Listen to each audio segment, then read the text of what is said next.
अब लोकप्रियता बढ़ती जा रही है, नहीं बढ़ती जा रही है, तो मतलब जो जिनके बीच बढ़ रही है वो अपना जवाब देंगे। मैं सिर्फ इतना ही कहूँगी कि ये लोकप्रियता आप अपने पास जितना भी रखिए, लेकिन देश के जो नौजवान, जब चाहे वो अग्निपथ का हो मुद्दा, उस समय जब सड़कों पर लाखों की संख्या में नौजवान उतरते हैं, उनके बीच मुझे बहुत लोकप्रिय मोदी नज़र नहीं आते हैं। चाहे उसके पहले रेलवे भर्ती का जो पूरा हुआ था, उस समय जो सड़कों पर नौजवान उतरे थे, उनमें से कईयों ने बोला कि मैंने तो वो वोट दिया था, लेकिन आज मैं अपने आप को बोल रहा हूँ कि मैंने ये सबसे बड़ी गलती की है ज़िंदगी में। उनके बीच भी मुझे नरेंद्र मोदी लोकप्रिय नहीं नज़र आते हैं। मज़दूरों के बीच हम जाते हैं, वहाँ भी जब हम उनसे पूछते हैं कि 6,000 की नौकरी में और 4,000 की दिहाड़ी में आपको कैसा लग रहा है, तो उनके बीच भी मोदी मुझे बहुत लोकप्रिय तो नज़र नहीं। निश्चित ही आज बेहद जिसको बोलते हैं ना, अंधेरे के दौर से गुजर रहे हैं। अभी पूरे देश में सांप्रदायिकता का माहौल बनाया जा रहा है और हर दिन इस तरह के एक नए एपिसोड्स हमारे सामने आ रहे हैं, जिसमें जितने दंगाई हैं, अपराधी हैं, उन लोगों को खुली छूट दी जा रही है। क्योंकि आज देश में 56 सालों में सबसे ज़्यादा बेरोज़गारी का रिकॉर्ड तोड़ा हुआ है। वैसी स्थिति में जो नौजवान हैं वो सड़कों पर उतरेंगे अपने हक अधिकार को लेकर। नरमी नारायणी देखते हैं, पीएम मोदी ने 15 अगस्त को कहा था, लेकिन हम देख रहे हैं कि उन्हीं के राज्य में, जहां उन्हीं की सरकार है, वहां पे उन्हीं की बात को नज़रअंदाज कर दिया गया और दोषियों को रिहाई दे दी गई। नहीं, नज़रअंदाज नहीं किया गया। आप हमें ये समझना चाहिए कि केंद्र सरकार जितनी पावरफुल है और दिखती भी है, बिल्कुल ही है, जिसको मोदी को कहा ही जाता है आयरन मैन, अब इनकी बात को कोई उठा कैसे सकता है? ये उठाने वाली बात नहीं है, इनकी पूरी मिली भगत है। क्या मोदी चाहे अभी हो सकता है? बिल्कुल हो सकता है, ये पलट किया जा सकता है, लेकिन क्यों नहीं हो रहा है? क्योंकि ये सिंपल सी बात है, ये इनकी सबकी मिली भगत है। ये अमृत महोत्सव जो था आज़ादी का, इसमें 14 जो लिस्ट जारी हुई थी निर्देश में, उसमें 14 जो अपराध हैं उसमें कहा गया है स्पष्ट तौर पर। जो कमेटी बैठी है वो कह रहा है हम लोग 1992 के केस को मतलब पॉलिसी को हम लोग इम्प्लीमेंट कर रहे हैं, वो तो ऑलरेडी आउटडेटेड है, तो आप उसको कैसे इम्प्लीमेंट कर सकते? मान लीजिए कर भी दिया, तो ये केंद्र सरकार चुप बैठेगी इस पे और सुप्रीम कोर्ट कुछ नहीं बोलेगा। हमें समझना होगा, फांसीवाद हर जगह पोर पोर में समा चुका है। अब यहाँ देश की जनता को तय करना है कि ये इनकी राजनीति में बटेगी या अपने हक अधिकारों के लिए एकजुट होकर, ये समझकर कि हिंदू मुसलमान में बटेंगे, अपने पैर पे कुल्हाड़ी मारेंगे। पीएम मोदी कहते हैं कि अमृत महोत्सव 2023 तक चलेगा, लेकिन मेरा सवाल ये कि इस अमृत महोत्सव में लोग खुद को कितना आज़ाद मानते हैं, लोग कितने अपने आप को विकसित मानते हैं अभी तक? क्योंकि चीज़ें बिखर रही हैं, लोग सड़कों पर हैं बेरोजगारी और महंगाई के खिलाफ, लेकिन सरकार कह रही है कि अमृत महोत्सव मनाओ। बिल्कुल, ये कितना अपने आप को शामिल समझ रहे हैं। सबसे पहले तो मैं पूछूंगी कि बिल्किस बानो से पूछा जाए कि वो कितनी शामिल है इस अमृत महोत्सव में।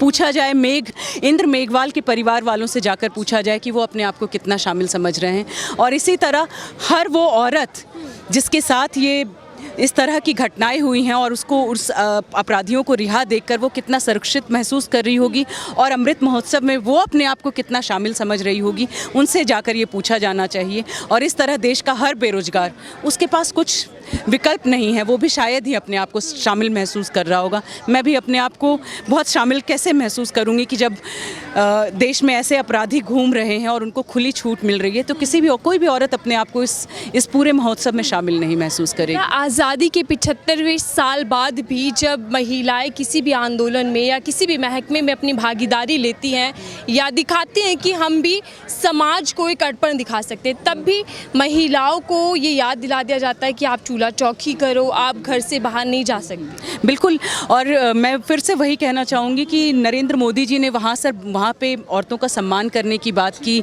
और तमाम की नारी शक्ति, जेंडर इक्वालिटी, तो ये सब है मुद्दा। औरतें आज रोज़गार भी मांग रही हैं, औरतें शिक्षा भी मांग रही हैं।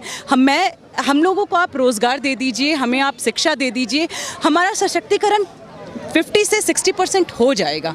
उसके बाद मान सम्मान की बात हम लोग लड़ लेंगे सड़कों पर, और फिर न्याय बना दीजिएगा, कानून बना दीजिएगा। लेकिन आपको वहाँ से सबसे पहले तो हमारे अगर असल में न्याय की बात करनी थी तो हमारे रोज़गार की बात करनी चाहिए थी, आपको हमारी शिक्षा की बात करनी चाहिए थी, हमारे आवास की बात करनी चाहिए थी। राजनाथ सिंह कहते हैं कि सबका साथ, सबका विकास, सबका विश्वास और सबका विस्तार एक ये ऐसी योजना है पीएम मोदी की जिसकी वजह से उनकी लोकप्रियता बढ़ती ही जा रही है।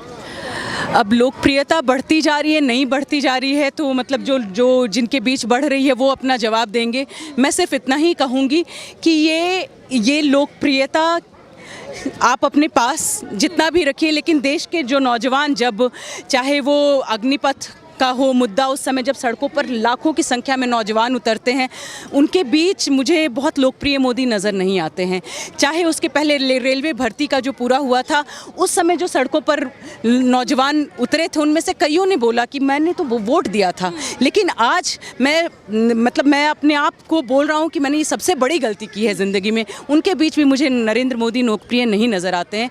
मज़दूरों के बीच हम जाते हैं, वहाँ भी जब हम उनसे पूछते हैं कि 6,000 की नौकरी में और 4,000 की दिहाड़ी में आपको कैसा लग रहा है, तो उनके बीच भी मोदी मुझे बहुत लोकप्रिय तो नज़र नहीं आते हैं।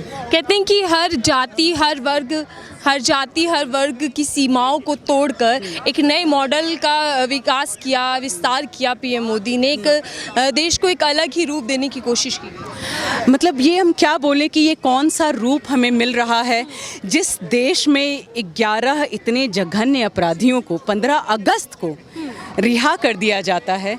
अब वो मॉडल मुझे समझ नहीं आ रहा है। मोदी फिर से समझाएंगे तो शायद समझ में आएगा, लेकिन इस तरह को, अपराधियों को खुली छूट, सारे नियम कानून की तो खैर क्या ही बोले, वो वैसे भी धज्जियां उड़ती रहती हैं, उसके लिए ही बच गए हैं। वहाँ इस देश का सुप्रीम कोर्ट जब बोलता है कि देख लेना चाहिए मुद्दे में, तो मुझे समझ में नहीं आ रहा है ये कौन सा मॉडल है जिसमें कि हज़ारों लाखों नौजवान सड़कों पर बेरोज़गार हैं, हमारे पास कोई सुरक्षा नहीं है, औरतों के पास भी कोई रोज़गार नहीं है, 4 लेबर कोड आ गया है, सारे जो श्रम कानून थे वो समाप्त हो गए हैं। मतलब मेरे तो बस से बाहर है ये मॉडल समझना, बाकी और समझाएंगे। महिलाओं की सुरक्षा पर लाखों करोड़ रुपए खर्च किए जाते हैं, हम हर जगह देखते हैं प्रचार प्रसार किया जाता है, लेकिन सवाल ये कि चाहे वो केंद्र सरकार हो, दिल्ली सरकार हो, तमाम राज्यों की सरकारें वो विफल दिखाई दे रही हैं। वो अभी तक सफलता प्राप्त नहीं हुई महिला सुरक्षा के मामले में, महिला सशक्तिकरण के मामले में। बिल्कुल, ये तो अब इसको क्या बोलेंगे, फेल तो वैसे तो वो फेल हैं ही, क्योंकि नियम कानून, देखिए आप समझ लीजिए, नियम कानून बन जाने से जब तक वो समाज औरतों को के प्रति संवेदनशील नहीं है और वैसे इंस्टीट्यूशन नहीं है।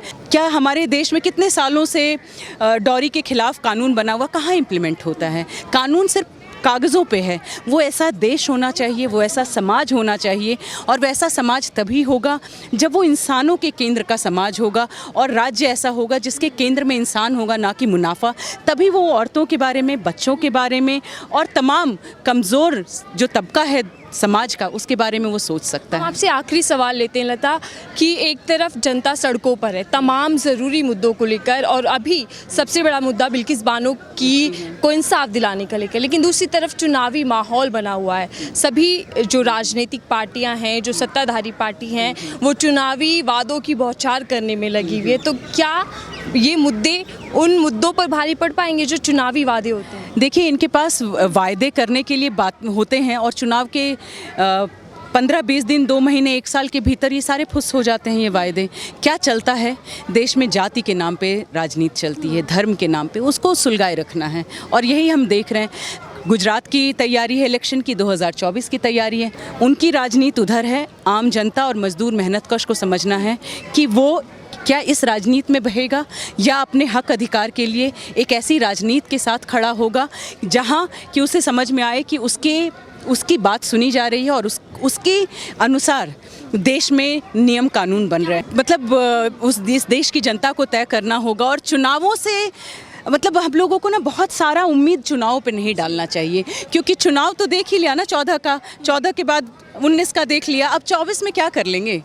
इस फासीवाद से लड़ना है तो मजदूरों के साथ खड़े होकर समाजवाद की बात करनी चाहिए है, उसके अलावा कोई समाधान नहीं। बहुत बहुत धन्यवाद लता, हमसे बात करने के लिए।